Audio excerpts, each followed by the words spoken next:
Assalamu alaikum students. Hope all of you are fine by the grace of Almighty Allah. Welcome to our online science class of Cosmic School. This is our third class and this is the last class on chapter 4. The contents which will be discussed in our today's class are the parts of leaves and different functions of leaves and types of leaves, and finally I will discuss about the importance of roots, stems and leaves in our life. And let's start. There are many types of leaves present in our environment, in our surroundings, but the basic structure of the leaves are same. All of leaves have the basic parts which are same.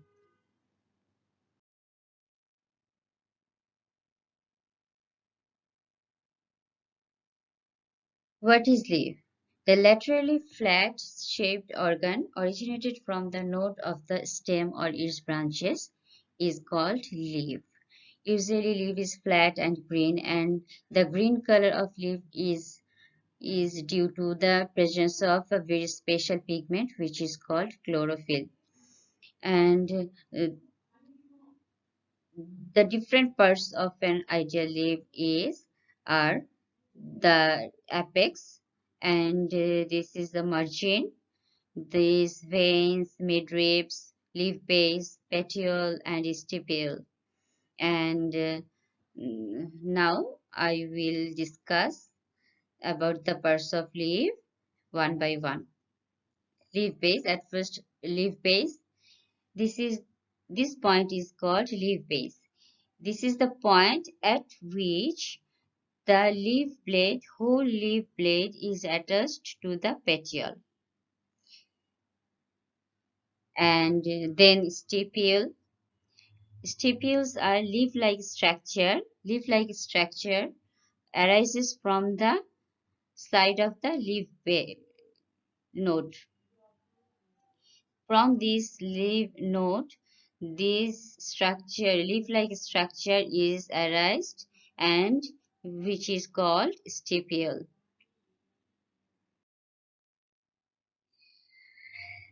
The next is the lamina or leaf blade, the flat extended part of the most broad part of a leaf next to the petiole. Next to the petiole is called lamina or leaf blade. Midvein or midrib. The central thick linear vein, is that runs from the tip of the petiole. This is the tip of the petiole to the other end of the leaf bed. That means this long central vein is called midrib or main vein, midvein. Then from midvein originates veins and vein inlets. Originates vein and this lateral vein and some net-like structure which is known as vein inlets. The function of this vein and vein inlets are to support the leaf and transport nutrients from the whole into the whole leaves. Leaf margin. The edge of the lamina is called leaf margin. This one. The whole edge of the leaf blade is called leaf margin. And this is called apex, the tip of the leaf. This is apex, tip of the leaf. Next, this is the petiole. The thin stick that attaches the leaf to a stem of the plant. This is the stem. This is petiole. This is petiole. The petiole connect the leaf with the stem. The petal of lotus, shapla, etc. very long. This can be very long, whereas Shialkanta leaf has no petiole. Some leaves have no petiole. The petiole helps the leaf to keep position in such a way that it can get sufficient sunlight. The main function of petiole is to pass on the water and minerals from the stem to the leaf blade. From the stem through the petiole to the leaf blade, nutrients are supplied by petiole.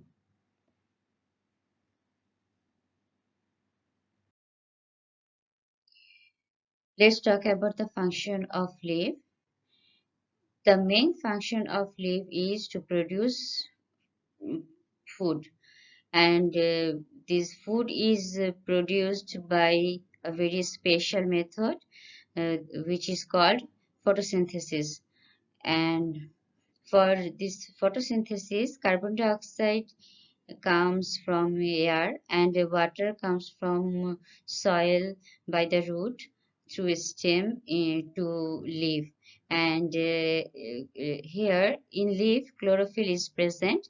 The green color of this leaf is due to this chlorophyll, special pigment. Chlorophyll helps the plant to utilize the sunlight, and which is very important for photosynthesis process. In this process, carbon dioxide and water reacts in presence of chlorophyll and sunlight, and produce sugar and oxygen. This sugar is a carbohydrate. This is the food of plant, and oxygen releases to environment. And this is the whole photosynthesis process, and this whole process occur in leaf. That's why this leaf is called the kitchen of the plant. The next function of leaf is gaseous exchange. Look at this picture. This picture shows you some pores, tiny pores, which are present in leaf surface. These pores, tiny pores, is known as stomata, which is a very important part of gaseous exchange. During respiration, plants intake oxygen and give out carbon dioxide through these stomata. And also during photosynthesis, when plant produce food, then also leaf consumes carbon dioxide and give out oxygen to environment, which oxygen is very important to our ecological balance, and to keep our atmosphere healthy. And this is the very important function of leaf. The another important function of leaf is transpiration. This transpiration also occurs through stomata.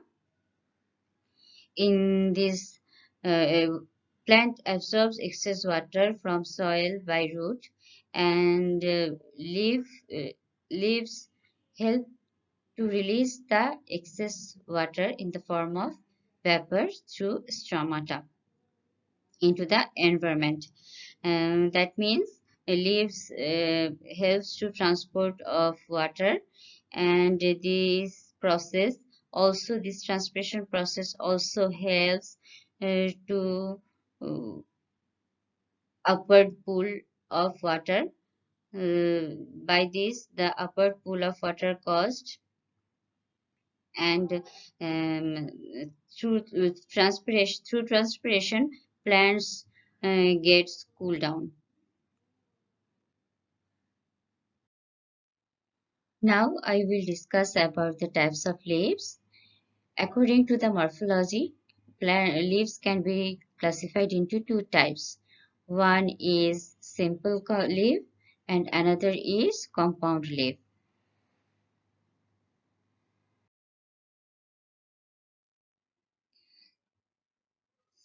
Simple leaf.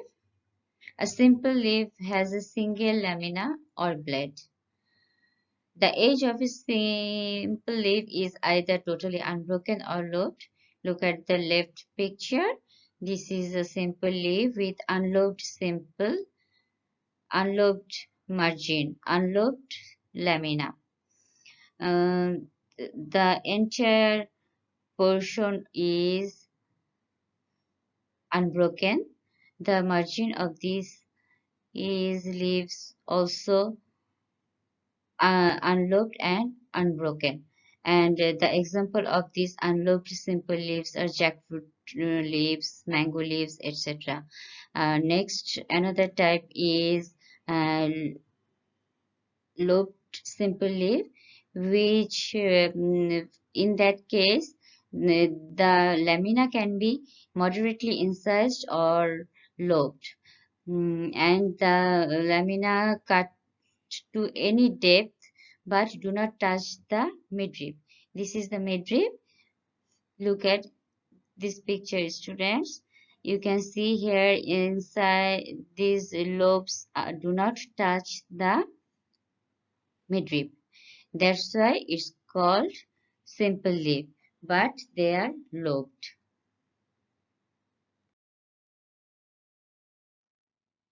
In a compound leaf, the leaf blade or lamina is divided into many parts called leaflets.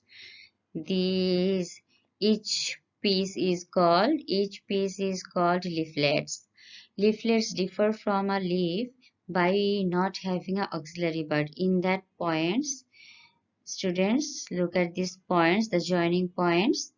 There is no auxiliary buds can grow. The leaflets are separated from each other up to the midrib, and for is this is known as midrib, and for these compound leaves, this midrib is known as rachis or axis. And leaflets are separated from each other up to the midrib. Look at there, they all are separated in that point up to the midrib. And sometimes this is called petiole, and they also separated. In that case, they also touch the petiole, and this point, and from this point all leaflets are uh, divided, and also these points. This is the joining point of these leaflets. The and this is the structure of compound leaves. Students, have a look on this picture. Can you tell me, is this leaf simple or compound?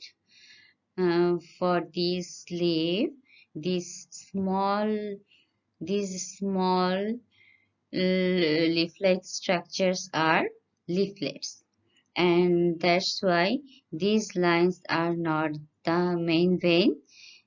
This line is the main vein, that means midrib, which is known as, for any compound leaf, is rachis. And this is the leaf base. But through this point, the rachis is attached to the stem, and in this point birds can grow, but these points there is no bird can grow. This is the point by which the leaflet and rachis are joined, and that's why it's a compound leaf.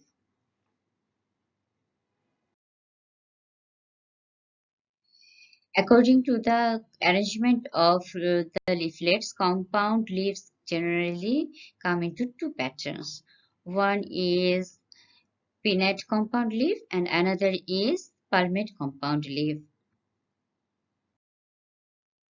Pinnate compound leaf.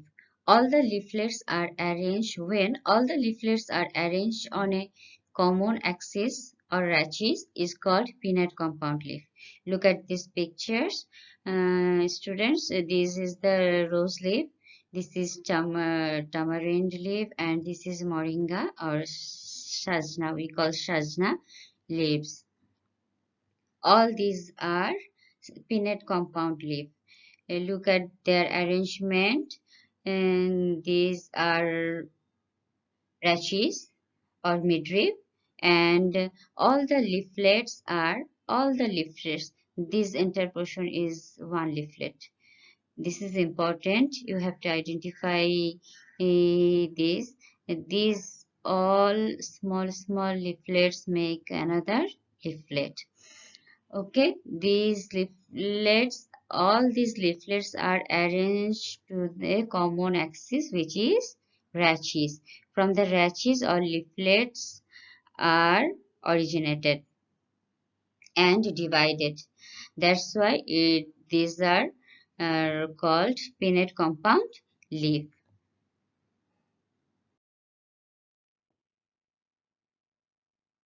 Palmate compound leaf. Palmate leaflets connect to a central point like fingers to our palm, like that. From the central point, all the leaflets are originated. Look at this. This is the central point. From this, it can be the tip of the petiole also. And the whole things make a single leaf, making it a compound leaf. Okay, all these are examples of palmately compound leaf. If there are uh, two leaflets are joined at the at a point, and there is three leaflets joined together. There are four leaflets joined together, and there are five leaflets are present. All these are palmately compound leaf. Students, look at these pictures. Can you tell me which are the pinnately compound leaf and which are the palmately compound leaf? The figure, yes, the figure A, B, and C show the palmate compound leaf because uh, in these pictures the leaflets are originated from a central point for these, and this. And the picture D, E, and F show us the pinnately compound leaves. The all leaflets are joined to the midrib or rachis. This is the leaf of tamarind. This is the neem leaf, and these all are examples of pinnately compound leaf. Now I am talking about the importance of root, stem, and leaf in human life. Uh, we are greatly dependent on the plants in our daily life in many ways, such as roots. Roots are used as a delicious vegetable, like carrot, turnip, radish, etc. Costly medicine can be prepared from the roots of different plants, shatamuli, sharpagandha, etc. Stems are also used as food, such as vegetables and spices like zinzar, uh, um, potato, bacilla stem, etc. Nutritious and delicious drinks are prepared from some stems, such as sugarcane and date stem. Householding materials and furnitures are prepared in a large scale from large stem. Timber wood are obtained from large stem and which are used for making furniture. Clothes, robes, sacks, etc. are prepared from fiber, which fiber are obtained from jute stem and hemp stem. Mm, we have many leafy vegetables in our daily meal, such as red leaf, spinach, we call palan shak, basila leaves, and many other leaves we are we are using as vegetable. Source of its many leaves are source of fiber, like banana tree, palm tree, pineapple tree, etc. And these fibers are used to make luxury items. For making roof we use the palm leaf. Making mats and fans we use palm leaf, and many valuable medicine are extracted from the leaves, like um, bashak, uh, neem, etc. So, students, plants are very useful for us. We need to be very caring towards them. Um, they are they are our natural resource, and very important agent to guard our climate, our weather, our total environment. And it save us trees save us from different natural disaster, and so it is very necessary to motivate all to uh, to be very careful about tree, about plants. Student, that's all for today. That's the end of this chapter 4, and I think all topics of this chapter are clear to you. Uh, be read properly and regularly. Be happy. Be safe. Assalamu alaikum.